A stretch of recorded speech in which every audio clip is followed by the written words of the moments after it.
네, 이 시간 함께 나눌 하나님의 말씀은 스가랴 9장 1절에서부터 8절까지에 기록되어 있는 말씀의 내용입니다. 지난주에 우리는 스가랴 8장의 말씀을 통해 그 8장의 마무리되어지는 말씀을 통하여서 하나님께서 회복하실 예루살렘의 영광스러운 미래의 모습을 함께 또 살펴보았습니다.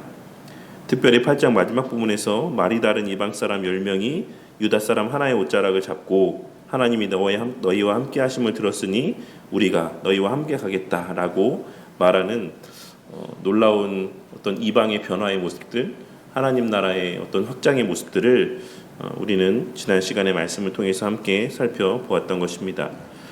하나님께서 이와 같이 스가랴 선지자를 통해서 이스라엘 백성들에게 들려주셨던 예언의 말씀은 1차적으로는 포로 귀환 이후의 회복을 의미하긴 하지만 다 아시는 것처럼 이스라엘 백성들은 이 궁극의 예언의 어떤 실체는 아니었습니다. 그들은 이 예언의 어떤 교보제와 같은 어떤 가시적인 표징과도 같은 역할들을 감당했던 대상들이었다라는 사실을 우리는 이스라엘의 이후의 역사라든지 성경에 기록된 전체 말씀을 통해서 확인할 수가 있는 것입니다.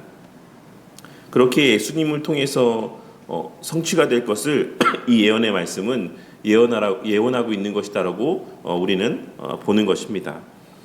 그렇기에 결국 이 하나님의 스가랴 선지자를 통해서 들려주셨던 예언의 말씀은 예수님을 통해서 본질적으로 성취가 되었고, 그것의 발현은 예수님께서 보내신 성령 하나님을 통해 이 땅에 세워진 교회를 통하여서 성취가 되고 완성되었다라는 사실을 우리는 성경 전체의 말씀을 통해서 확인할 수가 있는 것입니다.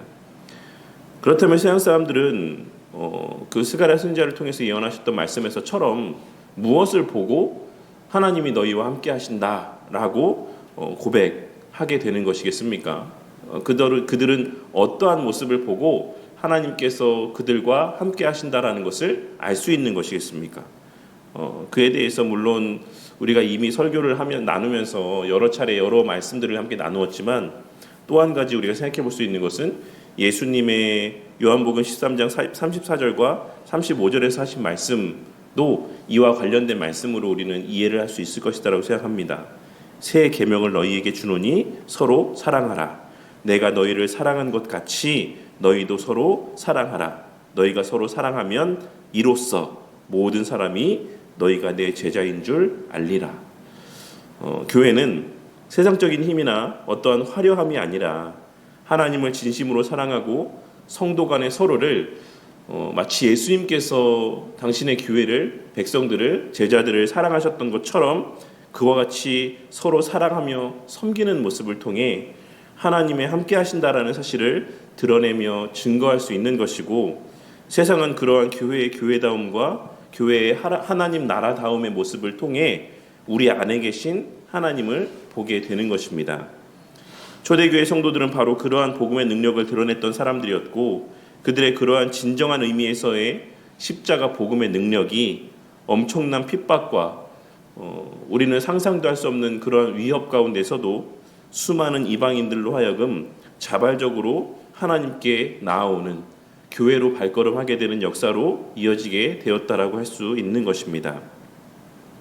그리고 그 당시 성도들이 교회로 발걸음했던 것은 오늘날 일부 사람들이 그러한 것처럼 어떤 세상 속에서의 세상적인 평안함이나 위로나 성공을 찾고 구하기 위함이 아니었습니다. 지난주 우리가 함께 나누었던 말씀에서처럼 많은 이방인들이 만군의 여호와를 찾고 그 여호와께 은혜를 구하기 위해 교회로 발걸음했다라는 사실을 우리는 사도행전의 기록과 초대교회 때 여러 문헌의 자료를 통해 확인할 수가 있는 것입니다. 이 약속은 사도행전에 기록된 바와 같이 초대교회의 역사 가운데 성취가 되었고, 오늘날 이 시대 가운데도 여전히 유효하며 우리 바른교회를 통해서도 여전히 성취되어져 가고 있는 살아있는 약속이자 말씀입니다. 오늘 우리가 함께 나눌 이 스가랴 8장은 이러한 문맥의 흐름 속에서 매우 중요한 전환점이 되는 말씀이라고 할 수 있습니다. 1장부터 8장까지가 성전 재건과 이스라엘의 내적인 회복에 초점을 맞춘 내용의 말씀들이었다라고 한다면, 오늘부터 우리가 함께 나눌 이 9장 말씀에서부터 14장까지의 말씀은 오실 왕과 그분의 통치, 우리가 계속해서 8장까지의 말씀 가운데 하나님의 이 약속은 하나님 스스로 이루신다. 하나님께서 보내실 자를 통해서 하나님께서 이 일을 이루실 것이다. 그리고 우리는 이제 더 나아가서 계시의 완성 가운데 예수님을 통해서 이 일이 이루어질 것이다 라는 사실을 계속 살펴봤는데, 이제 9장부터 14장까지의 말씀 가운데는 그러한 계시가 조금 더 확장되어져서 우리가 이미 알고 있는 그 예수 그리스도에 대한 계시가 조금 더 분명하게 이 이후의 말씀 가운데 언급되어지므로 하나님께서 약속하신 바를 어떻게 이루실지, 무엇을 통해 이루실지, 누구를 통해 이루실지를 보다 명료하게 드러내 보여주는 말씀의 내용들이 이제 9장에서부터 다뤄지고 있다라고 할 수 있는 것입니다. 그래서 9장부터 14장까지의 말씀은 오실 왕과 그분의 통치, 그리고 열방을 향한 하나님의 주권적인 심판과 구원에 대한 내용들을 다루고 있는 내용이라 할 수 있는 것입니다. 특별히 오늘 우리가 함께 나눌 본문의 말씀인 9장 1절부터 8절까지의 말씀은 우리가 함께 읽은 내용에서도 읽으면서도 조금 이렇게 느낌을 받으셨을 수 있겠지만, 마치 거대한 어떤 전쟁의 어떤 흐름들, 전쟁 역사에서의 어떤 거대한 어떤 이미지들을 떠올리게 해주는 그러한 말씀의 내용이라고 할 수가 있습니다. 하나님께서는 북쪽에서부터 남쪽으로 휩쓸고 내려오시며 열방을 심판하시는 장면의 모습을 오늘 말씀의 묘사를 통해 우리에게 나타내 보여주고 있으신 것입니다. 그렇다면 이러한 전쟁에 대한 묘사를 통해서 하나님께서 우리에게 말씀하고자 하시는 그 요지, 핵심은 무엇이겠습니까? 그것은 하나님은 열방을 심판하시는 두려운 정복자이시지만 그와 동시에 그 하나님은 당신의 원수조차, 아무런 가망도 없어 보이는 그러한 절대적인 악 가운데 있는 자들조차도 변화시키셔서 가족으로 삼으시고 당신의 집인 교회를 또한 철통같이 그들로부터 지키시는 왕이시라는 사실을 이 말씀을 통해서 우리에게 말씀하여 주고 있으신 것입니다. 두 개인 거죠. 하나님께서는 당신의 백성들을 지키신다. 근데 그 전에 그 당신의 집을 공격했던 그 악한 자들 가운데 악한 자들까지도 하나님께서는 변화시키셔서 당신의 백성을 삼으신다. 이 두 가지의 내용이 오늘 말씀 가운데 나타나고 있는 어떤 말씀의 요지이자 핵심이라고 할 수가 있는 것입니다. 그리고 다음 주에 우리가 나눌 말씀을 통해서 하나님께서는 그 일을 누구를 통해 이루실지 보다 명료하게 말씀해 주시며 예수님에 대한 예언의 말씀을 우리에게 좀 더 선명하게 계시해 주고 있으신 것입니다. 이러한 어떤 내용들을 좀 염두에 두고 오늘 본문 말씀의 의미들을 함께 살펴보도록 하겠습니다. 먼저 오늘 말씀은 여호와의 말씀이 하드락 땅에 내리며 라는 말씀으로 시작을 하고 있습니다. 여기 언급된 하드락이라고 하는 지역은 비록 성경에는 이곳에 한 번만 언급되어지는 지명이긴 하지만 아수르 비문에도 하타리카라는 지역으로 이제 언급되고 있는 도시로 당시 북쪽 아람 지역에 매우 강력한 요새 도시였던 것으로 알려져 있습니다.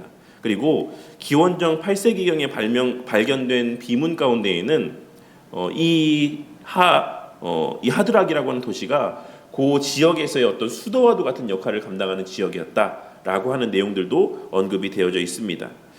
그리고 이 지역이 다메섹과 함께 언급되고 있는 것에서 알 수 있는 것처럼 이 지역은 이스라엘을 어떤 지도를 놓고 봤을 때 가장 북쪽에 위치한 어떤 지역에 있는 그러한 도시들이었다라는 사실을 알 수 있고, 하나님께서는 이러한 하드락과 다메섹 지역에서부터 하맛을 거쳐 북쪽에서 남쪽의 방향으로 하나님의 심판이 임하게 될 것이다라는 사실을 말씀하여 주고 있습니다.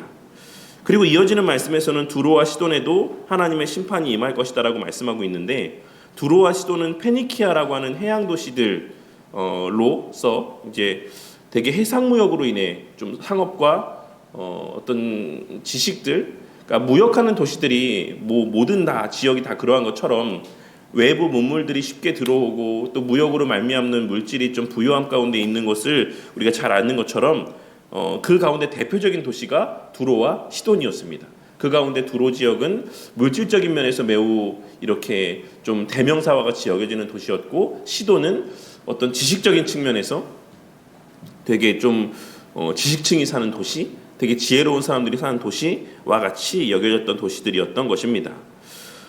그런데 그 가운데 특별히 두로라고 하는 이 도시는 매우 좀 특별한 형태로 존재하고 있었습니다. 오늘 말씀에서 좀 이런 내용들을 많이 언급을 드릴 텐데, 두로는 도시가 구도심과, 오늘날이니까 좀 잘 이해하실 수 있겠죠? 구도심과 신도심이라고 표현해야 될까요? 어쨌든 두 가지의 이렇게 중심지가 있었는데, 구도심은 본토에 있는 도시였고, 신도심은 이제 섬 지역에 있는 도시였습니다. 그래서 요 본토와 섬 사이가 약 한 800여 미터 정도, 한 1km 정도 이렇게 떨어져 있다라고 합니다. 그래서 그 정도를 사이에 두고, 그 정도면 어느 정도죠? 뭐 강화도 정도 되려나요? 어쨌든 매우 가까운 위치에 구도심이 있고 본토에 그다음에 떨어진 섬 지역에 새로운 도시가 이렇게 자리하고 있는 구조로 되어 있었다라고 합니다. 그래서 제가 강화도에 대해서 말씀드렸던 것처럼,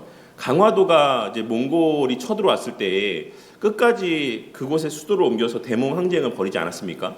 사실 오늘날로 치면은 다리 하나 되게 짧게 건너가면 되는 거리였음에도 불구하고, 몽골은 그 바다, 그 얼마 되지 않는 바다 때문에 매우 오랜 시간을 이제 고려를 점령하지 못하고 그런 대몽 항쟁을 벌여왔던 것을 알 수 있습니다. 그처럼 바다가 짧지만 바다에 건너서 공격을 한다라고 하는 것이 매우 쉽지 않다라는 것을 알 수 있죠. 그러니까 두로가 그런 면에서 매우 자신들에 대한 자부심을 갖고 있는 사람들이었어요. 누가 감히 우리를 점령할 수 있느냐라는 그런 자부심이 있었습니다. 그런 천혜의 요새를 갖고 있었기 때문에. 그래서 그들은 그들 자신에 대해서 뭐라고 이야기하고 했었냐면, 바다 가운데 앉아있는 신들이라고, 그 두로의 왕은 자신을 가리켜서 내가 바다 위에 앉아있는 신이라고까지 표현을 했습니다. 그 내용을 우리가 어디서 확인할 수 있죠? 에스겔 28장 2절 말씀에 보면 이런 말씀이 기록되어 있습니다.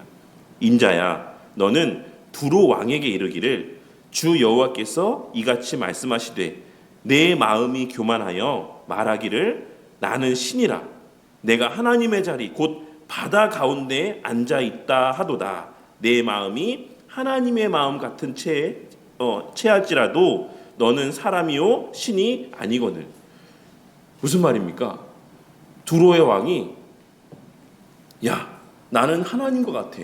나는 아무도 나를 어찌할 수 없어.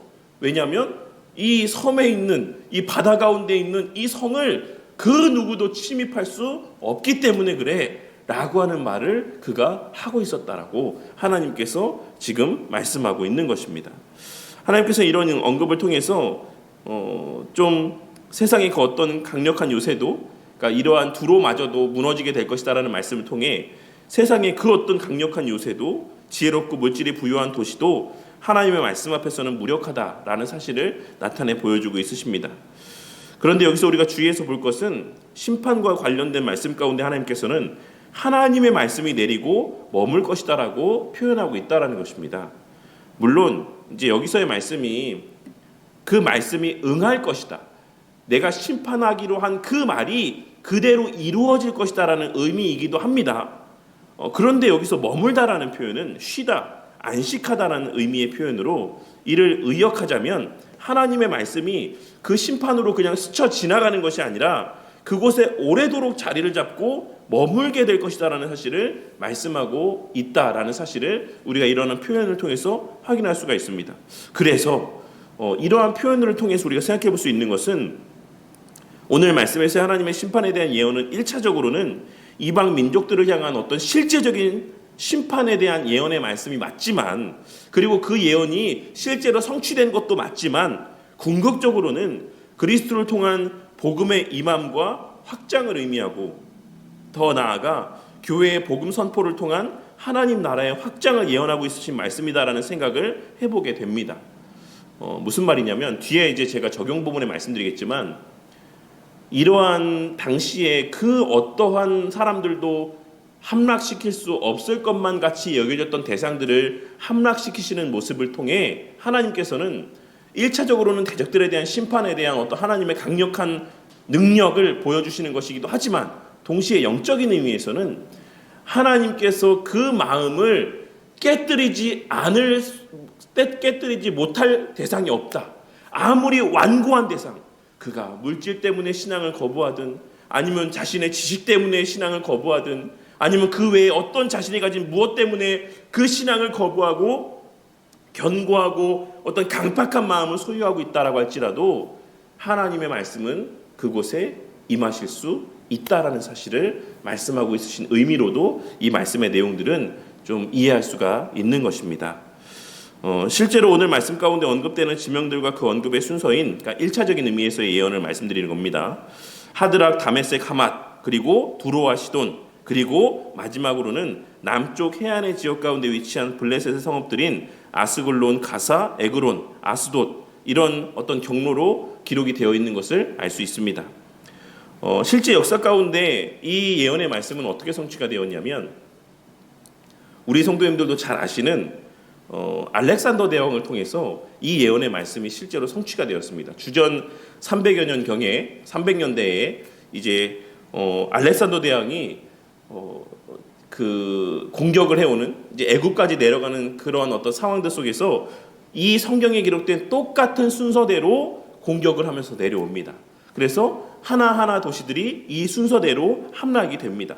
그래서 많은 주석가들이 오늘 말씀에서의 이 예언은 훗날 알렉산더 대왕의 정복 경로를 예언한 것이다라고 주석하고 있는 것이 되게 보편적인 해석이기도 합니다.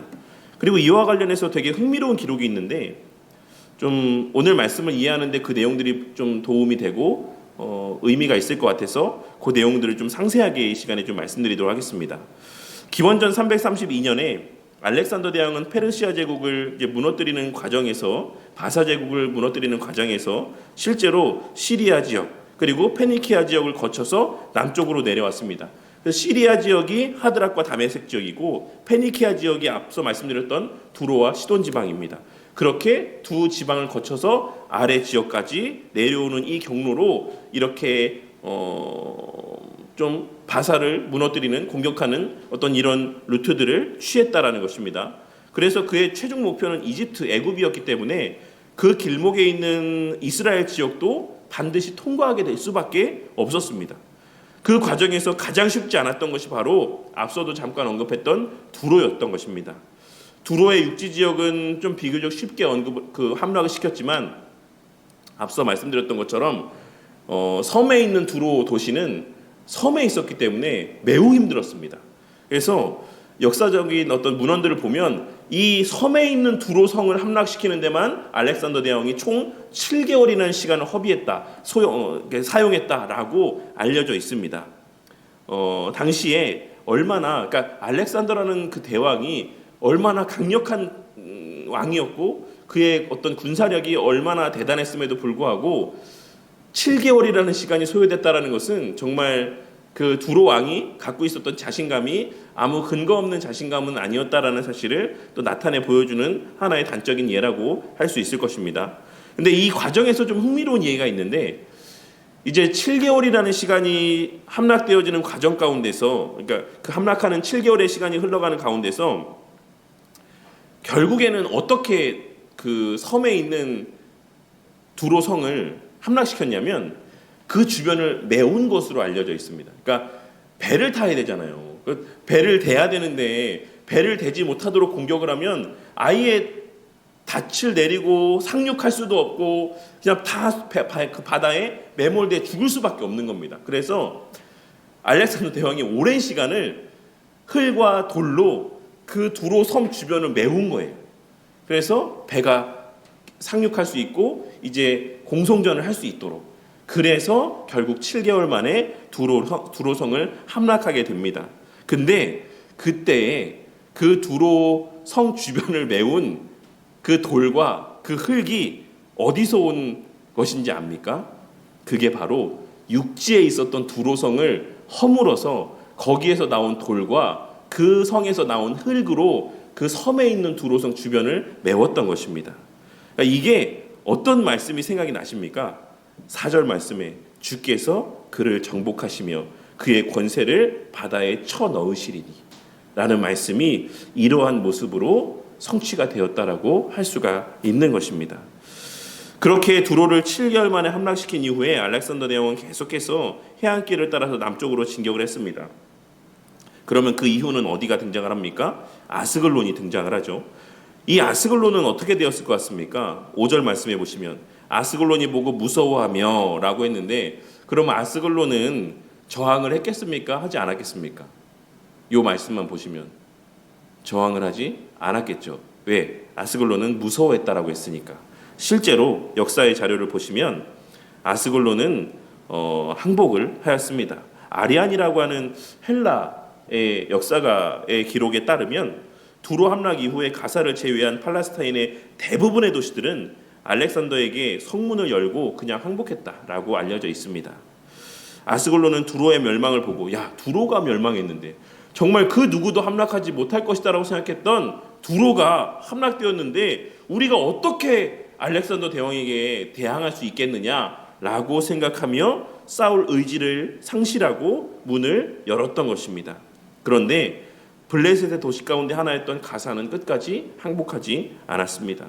그들은 알렉산더 대왕의 공격에 강력하게 저항했고 이곳을 약 2개월간 포위해서 공격하고 함락시켰다라고 알려져 있습니다.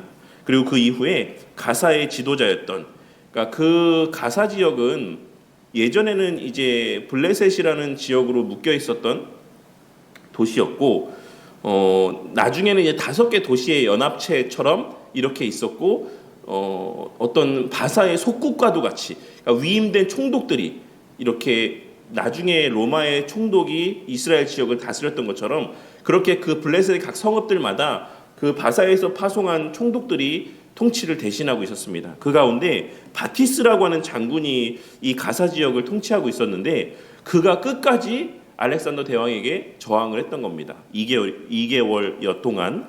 그래서 나중에 함락을 시키고 나서 이 바티스라는 장군을 알렉산더가 어떻게 했냐면 발 뒤꿈치에 구멍을 뚫었다라고 합니다.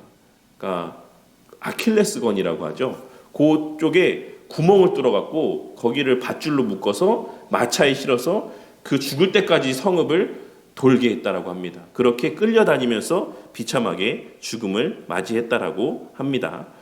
당시 이러한 블레셋 지역은 이와 같은 여러 지역들로 구성되어 있었는데 하나님께서는 5절과 6절에 이런 기록된 말씀들을 통해서 이 모든 역사들, 그 모든 지역들에 대한 예언들이 다 성취가 되었다라는 사실을 이러한 실제 역사를 통해서 우리에게 나타내 보여주고 있으신 것입니다. 비록 우리가 성경의 어떤 문자적 해석을 좀 주의해야 되는 것은 맞지만, 그리고 사실 이 뭐 요세푸스라든지 이 여러 역사가들의 어떤 문헌들을 우리가 완전하게 다 100% 신뢰할 수는 없습니다. 성경의 기록이 아닌 이상. 하지만 그럼에도 불구하고 우리가 성경의 어떤 문자적 해석을 주의해야 되는 것은 맞지만 이 과정들 가운데서 이런 예언의 성취를 실제로 성취된 바를 지나치게 간과하는 것도 좀 우리가 주의하고 지양해야 될 모습이라고 생각을 합니다. 왜냐하면 바로 그러한 성경 해석의 정점에 자유주의 신학자들이 자리하고 있기 때문에 그렇습니다. 그들은 성경에 기록된 내용들을 실제라고 보기보다는 다 상징이고 비유다라고 보는 경향이 있습니다. 이것은 우리에게 도덕적인 어떤 가르침, 교훈들만을 주시기 위해서 기록한 것이지 성경에 기록된 내용들이 다 실제는 아니야 라고 이야기하며 성경에 있던 기적과도 같은 요소들, 일반 사람들이 쉽게 받아들이지 못할 요소들은 다 제하여 버리는 것이 자유주의 학자들의 성경 해석의 방법이다라는 것입니다. 그리고 그 과정에서 자연스럽게 성경의 무호성과 어떤 실제성을 부인하게 되는 것입니다. 그러니 우리는 성경의 예언을 지나치게 문자적으로 이해하고 또 적용하는 어떤 세대주의자들의 성경 해석도 경계해야 되는 것은 맞지만 실제 역사 속에서 성취된 부분까지도 간과하고 또한 무시하는 자유주의자들과 같은 어떤 이러한 성경 해석의 모습도 경계할 수 있어야지만 된다라는 것입니다. 다시 본문의 말씀으로 돌아와서 그렇다면 이러한 이방 민족들에 대한 예언은 다 성취가 됐는데 이스라엘과 관계된 예언은 알렉산더 대왕과 어떤 모습으로 연관되어서 성취가 됐을 것이라고 생각하십니까? 이스라엘 백성과 관련된 예언은 어떤 말씀이었죠? 8절에 내가 내 집을 둘러 진을 쳐서 적군을 막아 거기 왕래하지 못하게 할 것이다 라고 이렇게 말씀하지 않았습니까?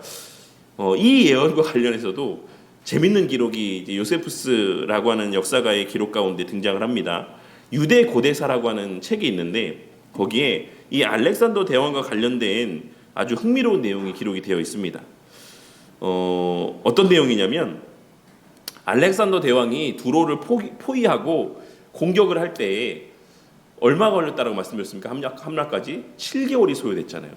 그 기간들 가운데 아무리 알렉산더 대왕이라고 할지라도 7개월이라는 시간 가운데 당연히 보급의 문제도 있고 여러 가지 물자들을 받아야지만 되는 상황들이 있지 않았겠습니까? 그래서 유대인들에게 군수 물자와 병력을 요청했습니다.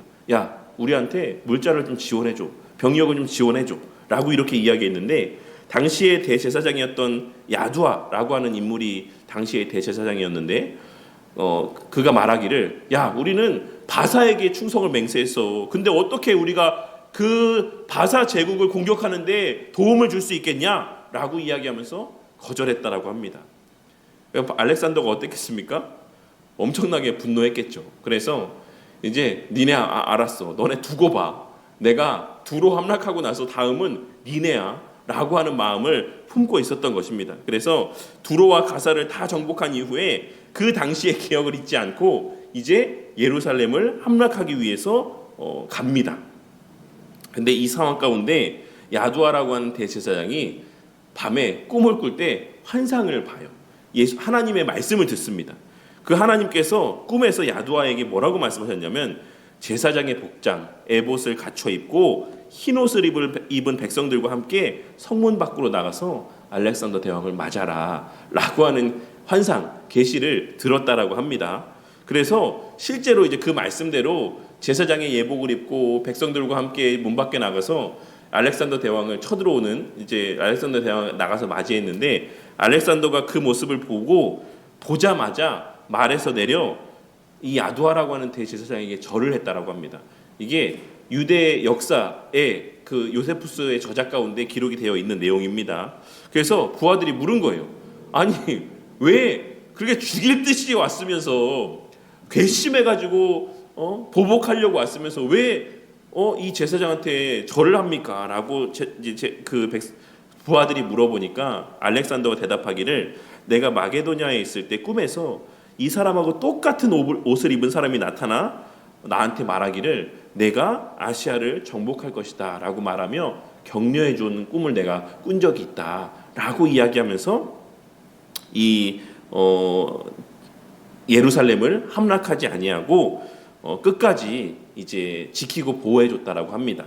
그리고 이 야두아라고 하는 제사장은 이제 알렉산더를 맞이해서 그 성전으로 인도해서 다니엘 8장 21절 말씀을 비롯한 이 헬라와 관계된 예언의 말씀들을 들려줬다라고 합니다. 8장 21절에 뭐라고 기록되어 있죠? 털이 많은 숫 염소는 곧 헬라 왕이요, 그의 두 눈 사이에 있는 큰 뿔은 곧 그 첫째 왕이요 라는 이 말씀이 기록되어 있죠. 헬라에 대한 어떤 다니엘의 예언의 말씀들을 알렉산더에게 설명해 주면서 하나님께서 헬라를 통해서 많은 일들을 이루실 것입니다 라고 하는 내용들을 들려줬다라고 합니다. 그래서 이 예언들을 보면서 기뻐한 알렉산더는 예루살렘을 파괴하지 않고 오히려 유대인들에게 종교적 자유를 허락하고 세금도 면해 주었다라고 이렇게 전해지고 있습니다.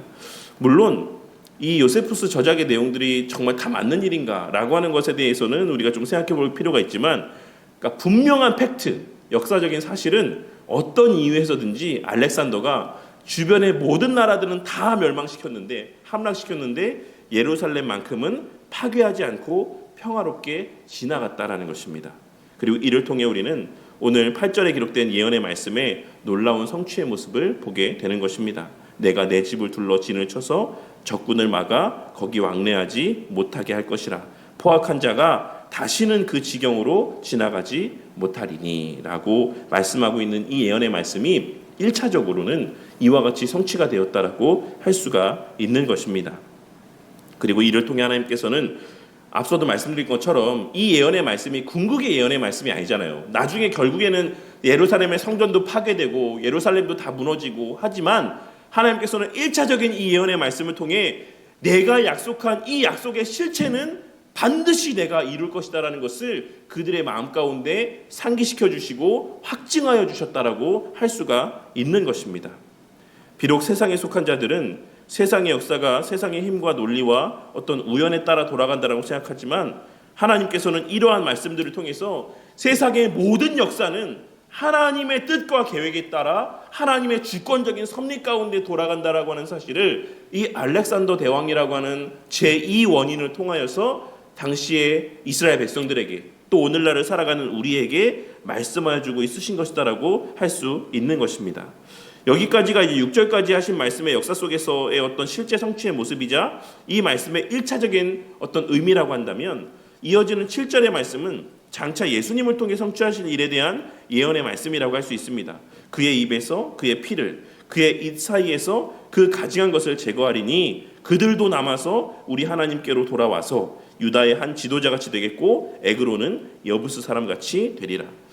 입에서 피를 제거한다라는 것은 우상 숭배와 부정한 제사 음식을 먹던 이방의 습관을 끊어내게 하신다라는 의미의 말씀입니다.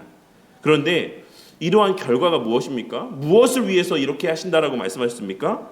그들이 멸망하는 것 혹은 멸망하지 않는 것으로 그들을 끝내시는 것을 말씀하고 있는 것이 아니라 우리 하나님께로 돌아와서 유다의 한 지도자같이 되게 하겠다라고 말씀하고 있으신 것입니다.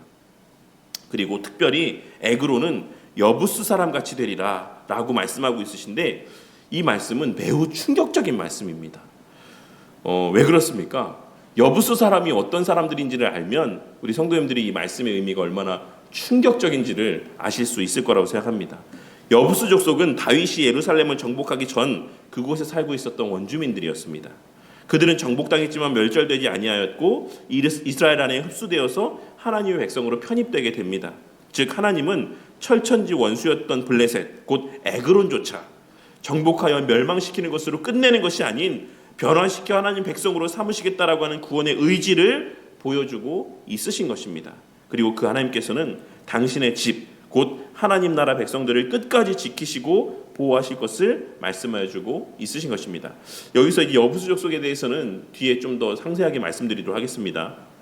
이 예표적인 성취, 문자적인 성취가 바로 앞서 언급했던 알렉산더 대왕의 정복 과정 속에서 이스라엘 백성들이 경험했던 실제적인 놀라운 사건이었다라고 할 수 있습니다. 하지만 이 예언의 말씀이 가리키는 궁극의 지향점은 바로 교회의 머리 되시는 예수님의 성육신과 십자가 대속의 사역을 의미하는 것이고, 더 나아가 그 예수님의 보내실 성령 하나님을 통한 오늘날 이 시대의 교회를 향한 실질적인 통치와 보호하심의 은혜를 말씀해 주고 있으신 것이라고 할 수가 있는 것입니다.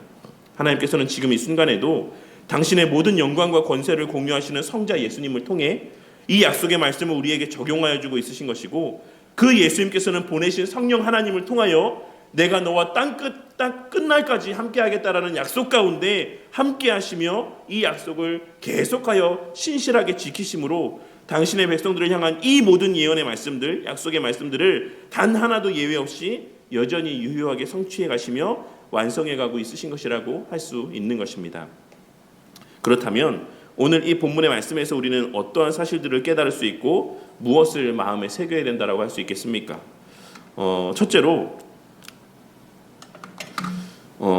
우리는 오늘 말씀을 통해서 에그로는 여부스 사람같이 되리라 라는 말씀의 실제가 바로 저와 우리 성도님들에 대한 말씀이라는 사실을 깨닫고 명심해야지만 될 것이라고 생각합니다. 사실 이 말씀이 오늘 말씀의 요지입니다. 그래서 이 말씀을 제가 오늘 설교의 제목으로 삼기도 했죠. 하나님께서 약속하신 7절의 말씀, 에그로는 여부스 사람같이 되리라 라는 말씀은 어떤 의미를 담고 있다고 생각하십니까? 단순히 그냥 그들이 이스라엘 백성에 편입되어서 살아가게 될 거야 라는 것을 예언하시는 것이다라고 할 수 있겠습니까? 우리 성도님들은 여부스 사람 하면 누가 딱 떠오르십니까? 제가 진짜 여기에 우리 성도님들 다 모아놓고 지금 설교를 하고 싶은데, 네, 아마 기억하고 떠올리는 성도님들, 대답하는 성도님들이 있을 거라고 생각합니다. 여부스 사람 중에는 딱 한 사람이 성경에 등장을 합니다. 그러니까 오늘 말씀에서 에그로는 여부스 사람같이 되리라 라는 이 말씀은 여부스 사람들이라는 어떤 무리적인 의미도 있기도 하지만 사실 여부스 사람 가운데 유명했던 어느 한 사람을 떠올리게 해주는 뉘앙스가 강하게 드러나고 있는 말씀이라고 할 수 있습니다. 우리 같이 사무엘하 24장 16절에서 25절 말씀을 함께 한번 읽어보도록 하겠습니다. 사무엘하 24장 16절에서 25절까지의 말씀. 사무엘하 24장 16절에서 25절. 네, 찾으신 줄 알고 우리 사무엘하 24장 16절에서 25절 말씀을 함께 합독하도록 하겠습니다. 시작. 천사가 예루살렘을 향하여 그의 손을 들어 멸하려 하더니 여호와께서 이 재앙 내리심을 뉘우치사 백성을 멸하는 천사에게 이르시되 족하다. 이제는 내 손을 거두라 하시니 여호와의 사자가 여부수 사람 아라우나의 타작마당 곁에 있는지라. 다윗이 백성을 치는 천사를 보고 곧 여호와께 아뢰어 이르되 나는 범죄하였고 악을 행하였거니와 이 양 무리는 무엇을 행하였나이까 청하건대 주의 손으로 나와 내 아버지의 집을 치소서 하니라. 이날에 갓이 다윗에게 이르러 그에게 아뢰되 올라가서 여부수 사람 아라우나의 타작마당에 여호와를 위하여 제단을 쌓으소서 하매 다윗이 여호와께서 명령하신 바 갓의 말대로 올라가니라. 아라우나가 바라보다가 왕과 그의 부하들이 자기를 향하여 건너옴을 보고 나가서 왕 앞에서 얼굴을 땅에 대고 절하며 이르되 어찌하여 내 주 왕께서 종에게 임하시나이까 하니 다윗이 이르되 내게서 타작마당을 사서 여호와께 제단을 쌓아 백성에게 내리는 재앙을 그치게 하려 함이라 하는지라. 아라우나가 다윗에게 아뢰되 원하건대 내 주 왕은 좋게 여기시는 대로 취하여 드리소서. 번제에 대하여는 소가 있고 뗄 나무에 대하여는 마당질하는 도구와 소의 멍에가 있나이다. 왕이여 아라우나가 이것을 다 왕께 드리나이다 하고 또 왕께 아뢰되 왕의 하나님 여호와께서 왕을 기쁘게 받으시기를 원하나이다. 왕이 아라우나에게 이르되 그렇지 아니하다. 내가 값을 주고 내게서 사리라. 값 없이는 내 하나님 여호와께 번제를 드리지 아니하리라 하고 다윗이 은 50세겔로 타작마당과 소를 사고 그곳에서 여호와를 위하여 제단을 쌓고 번제와 화목제를 드렸더니 이에 여호와께서 그 땅을 위한 기도를 들으심에 이스라엘에게 내리는 재앙을 그쳤더라. 무슨 말입니까? 여부수 사람이라고 한다면 이스라엘 사람들의 머리 가운데 떠오르는 인물은 아마도 이 아라우나였을 것입니다. 왜냐하면 이 아라우나는 다윗과 관계된, 그리고 또 뒤에 살펴보겠지만 이스라엘 성전과 관련된 매우 중요한 인물이기 때문에 그렇습니다. 결국에 이 제사는, 이 재앙을 그치게 하는 제사는 무엇을 예표합니까? 예수님의 그 십자가상에서의 죽으심을 예표한다라고 할 수 있죠. 이 여부수 사람 아라우나는 결국 예표적인 의미에서 예수님의 십자가의 사역을 준비하고 그것의 토대를 제공한, 그것을 위해 섬기는 사람이었다라는 사실을 우리가 이러한 말씀의 내용들을 통해 확인할 수가 있는 것입니다. 이어서 더 놀라운 말씀은 역대하 3장 1절의 말씀인데 이 말씀은 제가 읽어보도록 하겠습니다. 역대하 3장 1절입니다. 솔로몬이 예루살렘 모리아산에 여호와의 전 건축하기를 시작하니 그곳은 전에 여호와께서 그의 아버지 다윗에게 나타나신 곳이요 여부스 사람 오르난의 타작마당에 다윗이 정한 곳이라. 무슨 말입니까? 이스라엘의 성전, 솔로몬의 성전이 이 타작마당에 건축이 되었다. 그곳은 전에 여호와께서 그의 아버지 다윗에게 나타나신 곳이요 여부스 사람 오르난의 타작마당에 다윗이 정한 곳이라. 여부수 사람 아라우나의 타작마당은 이스라엘을 향한 재앙이 그치는 장소였고 더 나아가 그 재앙을 그침의 극치의 장소인 성전이 세워지는 곳이 되었습니다. 가장 거룩해야 될 하나님의 성전이 본래 진멸되었어야 될 이방인 여부수 사람의 땅 위에 세워졌다는 것입니다. 이는 이방인이 하나님의 구원 역사 가운데 배제되지 아니하고 가장 깊숙한 곳, 곧 성전의 기초가 되게 하셨다라는 사실을 보여줍니다. 그러니 오늘 우리가 함께 나누는 이 7절의 말씀에서의 에그로는 여부수 사람같이 되리라 라고 하는 이 말씀은 실제로는 장차 오실 메시아의 통치 가운데 저 악한 블레셋 사람들도 멸망을 당하는 것으로, 그냥 진멸되는 것으로 끝나지 않고 마치 여부수 사람 아라우나처럼 변화되어서 그 자신이 성전이 되고 하나님의 백성이 되고 하나님의 가족이 되고 교회의 거룩한 구성원이 될 것이다라는 예언의 말씀이라고 할 수 있고, 그 성취의 증거가 바로 저와 우리 성도님들이라고 할 수가 있는 것입니다. 우리는 본래 다 에그론과 같은 이방인들이었고 블레셋 사람들 같은 자들이었으며 하나님을 대적하는 자들이었습니다. 우리는 스스로를 생각하기를 늘 이스라엘 백성들이라고 생각하지만 사실 우리는 에돔 사람들, 암몬 사람들, 블레셋 사람들과 같은 이방 사람들이었다라는 것입니다. 그러한 우리를 하나님께서 찾아오셔서 우리의 교만함을 꺾으시고 우리의 입에 더러운 것들을 제거하여 주시고 당신의 백성으로 삼아주셨습니다. 그 목적이 무엇입니까? 바로 왕같은 제사장으로 이 세상의 재앙을 그치게 하기 위함인 것입니다. 바로 복음을 전하게 하시기 위함이라는 것입니다. 앞서 서두에 말씀드렸던 것처럼 하나님을 사랑하고 이웃을 진심으로 사랑하는 삶을 살아가며 복음을 전하게 하심으로 이 세상의 재앙을 그치게 하시기 위함이 바로 에그론 사람이었던 우리를 여부스 사람 같게 하신 궁극의 이유라고 할 수가 있는 것입니다. 둘째로 그 목적을 이루시기 위해 우리에게 그러하셨던 것처럼 이 세상의 모든 이들을 다 변화되게 하실 것이라는 사실을 오늘 말씀을 통해 다시 한번 깨닫게 되는 은혜가 있으시기를 바랍니다. 오늘 말씀에서의 북방에서부터 남방까지 정복해 가시는 이 이미지는 하나님이 세상 역사의 주관자이시다라고 하는 사실을 말씀하여 주는 것이기도 하지만 저는 이러한 묘사가 앞서도 말씀드렸던 것처럼 하나님께서 변화되지 못하게 하실 분은 없다. 하나님께서 꺾지 못할 완고함이라는 것은 존재하지 않는다라는 것을 보여주는 상징적인 모습이다라고도 생각을 합니다. 돈 많은 자, 지혜 있는 자, 그 어떤 사람들도 하나님의 말씀의 능력 가운데 저항할 수 없습니다. 하나님께서 깨뜨리고 부수지 못할 강박함과 완고함이라는 것은 있을 수 없는 것입니다. 오늘 말씀에서의 정복의 과정은 바로 그러한 다양한 모습의 사람들을 하나님께서 친히 변화되게 하실 것이라는 사실을 보여주고 있다라고 할 수 있습니다. 이 사실을 깨닫고 저와 우리 모두의 마음 가운데 은연중에 자리하고 있는 복음을 전함에 있어서의 여러 모양의 제한과 한계를 다시 한번 떨쳐내버리는 그런 은혜가 있기를 바랍니다.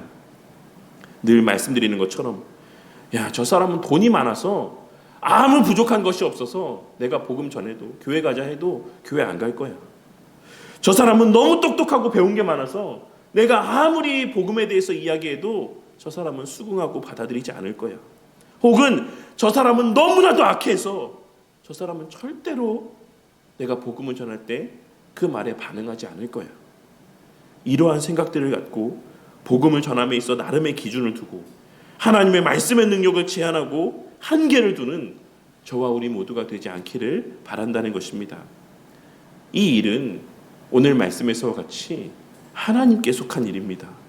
우리는 그저 말씀을 전하기만 하면 되는 것이고 나머지의 모든 일들은 그 사람의 마음을 변화시키는 일이나 혹은 그 사람의 지금의 그 삶의 형편이 변화여져서 그 사람이 복음을 받아들이도록 그 모든 그 외의 역사들을 행하는 것은 하나님께 속한 일인 것입니다.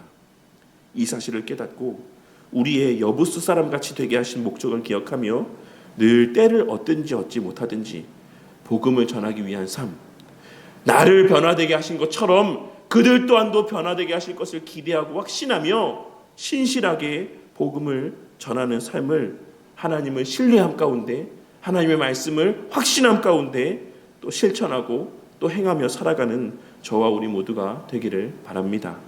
그리고 마지막 셋째로 하나님은 지금 이 순간에도 그러한 당신의 나라와 백성들을 그의 강한 팔로 지키시고 보호하고 계심을 믿고 신뢰하며 늘 온유하고 담대한 신앙의 삶을 살아가는 저와 우리 모두가 되길 바랍니다. 오늘날 우리의 처한 현실만을 생각해 보자면 교회는 세상의 조롱거리가 된 것 같고 내 개인의 삶 또한 늘 어긋나고 꼬여만 가며 모든 것이 다 잘못된 것만 같고 아무 소망도 없는 것처럼 여겨지게 될 때가 많습니다. 하지만 오늘 말씀에서의 하나님께서 특별한 이적을 통해 당신의 백성들을 실제로 보호해 주셨던 것처럼 그 하나님께서 지금 이 순간에도 우리의 모든 삶의 일거수일투족을 지키고 보호하고 계신다는 사실을 기억하고 마치 사방이 적으로만 둘러싸여 있는 것 같은 아무 소망도 아무 기대도 없는 그러한 막막함 가운데 있다라고 할지라도 이 말씀으로 말미암는 위로와 소망이 저와 우리 모두의 마음 가운데 늘 자리하기를 바랍니다. 하나님께서는 당신의 집인 교회를 절대 그냥 내버려 두지 않으시겠다라고 말씀하셨던 것처럼 지금 이 순간에도 당신의 그 모든 주권적인 능력으로 우리의 삶 가운데 함께하고 계심을 믿고 신뢰하며 당신의 백성들을 절도와 강도에게, 이리에게 잡아먹히고 죽임당하도록 내버려두지 않으신다라는 사실을 믿고 확신하며 늘 온유하고 담대한 신앙의 걸음을 걸어가는 저와 우리 모두가 되기를 바란다는 것입니다. 오늘 말씀을 맺겠습니다. 오늘 말씀은 1차적으로 알렉산더라고 하는 인물을 통해 성취가 되었지만 우리는 오늘 설교의 내용을 통하여서 이 모든 역사의 실제 주인이 누구인지와 이 역사적 성취가 오늘날 우리에게 시사해 주는 바가 무엇인지를 신앙적인 의미에서 함께 살펴보았습니다. 무엇보다 에그론은 여부수 사람같이 되리라는 이 말씀을 중심으로 에그론 사람, 블레셋 사람과 같았던 우리들을 여부수 사람 아라우나와 같이 당신의 성전을 떠받치는 거룩한 백성으로 삼으셨다라는 사실을 함께 살펴보았습니다. 우리는 본래 하나님을 알지도 못했고 세상의 헛된 일들을 추구하며 세상의 여러 가지 우리에게 소위 힘이 된다라는 것들을 의지하며 살았던 영적 이방인들이었습니다. 그러나 하나님께서는 예수 그리스도의 십자가 보혈로 우리의 입에 더러운 것을 제하시고 우리를 변화시켜 이 시대의 영적 아라우나들이 다 되게 하셨습니다. 우리의 삶이, 우리의 가정이, 우리의 교회가 바로 하나님의 거하시는 거룩한 성전의 터가 되게 해주신 것입니다. 이 사실을 기억하고 세상이 아무리 요란하고 우리의 현실이 두로의 성벽처럼 견고한 문제들로 둘러싸여 있는 것만 같이 여겨진다라고 할지라도 그 모든 현실 너머에 자리하시는 제1원인자 되시는 하나님을 바라보고 신뢰하며 늘 온유함 가운데 담대한 신앙의 걸음을 걸어가는 저와 우리 모두가 되기를 바랍니다. 세상의 역사는 힘 있는 사람들의 뜻대로 흘러가는 것 같고 우리의 삶은 주어진 여러 여건과 환경들로 제한 가운데 있는 것 같이 여겨지지만 결국 모든 일들은 다 하나님의 약속대로 그 말씀하신 바대로 이루어질 것입니다. 왜냐하면 그 하나님이 지금도 분명히 살아계시기 때문입니다. 오늘 말씀에서 내가 내 집을 둘러 진을 쳐서 적군을 막으리라 약속하신 이 하나님께서 지금 이 순간에도 우리 모두의 삶, 교회 공동체의 삶을 굳게 붙들고 지켜주심을 기억하고 나를 에그론 사람에서 여부수 사람같이 더 나아가 하나님의 성전으로 변화시켜 주신 그 은혜의 감사함 가운데 우리에게 맡기신 자들에게 담대히 복음을 전하는 삶, 무엇보다 하나님을 진심으로 사랑하고 이웃을 진심으로 사랑하며 섬기는 삶이 수반된 실제적인 복음 전파의 모습을 통해 절대 변화될 것 같이 여겨지지 않았던 자들이 하나님이 과연 너희와 함께 계시다 라고 고백하며 우리와 같이 여부수 사람으로 변화되어지고 성전으로 변화되어지는 역사가 저와 우리 모두에게 목도되어지기를, 그러한 역사가 늘 목도되어지는 우리 바른교회 공동체가 되기를 주님의 이름으로 간절히 축원합니다.